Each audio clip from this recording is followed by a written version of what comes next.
Well, here to help us clear the air about e-cigarettes and vaping is our own David Nazar, who I know doesn't smoke either, but boy, learned a lot about this. I knew nothing actually, to tell you the truth, about electronic cigarettes. So these past few weeks, quite the learning lesson. And what I did learn on this story, such a hot button, heated debate between the pro-vaping, pro-e-cig industry and its users versus the anti-vaping, anti-e-cigarette folks like some doctors and politicians. Well, one thing is for certain, this business is a force to be reckoned with. A relatively new industry that basically began back in 2008 and really started flourishing a few years ago into a $2 billion industry. Of course, that's chump change compared to a $35 billion big tobacco industry that's kind of feeling the heat from e-cigs and seemingly trying to get in on the action. Big tobacco's profits, as we're seeing, beginning to dwindle. E-cigs are increasing, and California has become ground zero in the vaping crusade. Vapor simulates a lot of the things that we enjoyed about smoking. First off, it's all the rage in Southern California these days, electronic cigarettes. Really simulates the pleasurable aspects of smoking. Sort of a kinder, gentler version of your normal tobacco-filled ciggy. I find that to be enough of a placebo, even at zero nicotine. I have a robust flavor. This is a coffee and Kahlua flavor.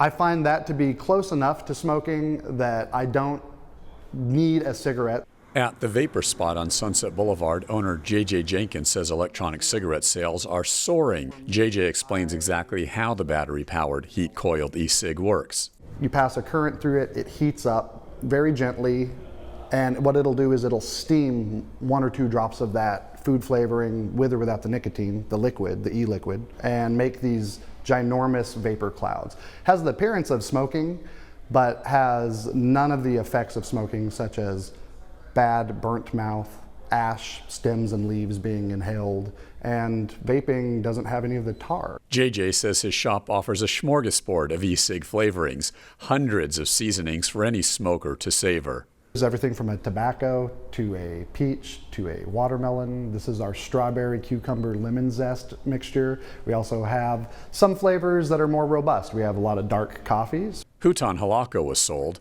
This LA businessman now swears by e-cigs after a lifetime of being a human chimney. By the time I was 18, I probably was smoking a pack a day, heavy smoker. I tried quitting probably 20 some odd times. I tried hypnotherapy, acupuncture, nicotine gum, cold turkey, and within a few months, I'd be right back to square one. I'd cough all the time. You'd feel tired all the time. I was just sick of the habit. About a year and a half ago, Hutan finally decided to kick the habit.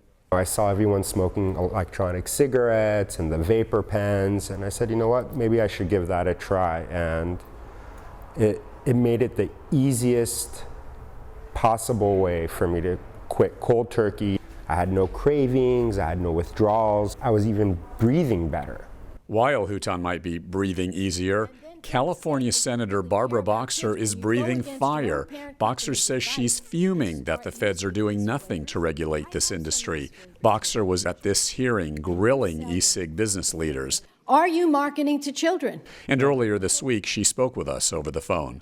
Many members of Congress are upset that e-cigarettes are on the market with zero regulations. We have written many letters to the FDA and to the President. We've forwarded petitions signed by thousands of our constituents.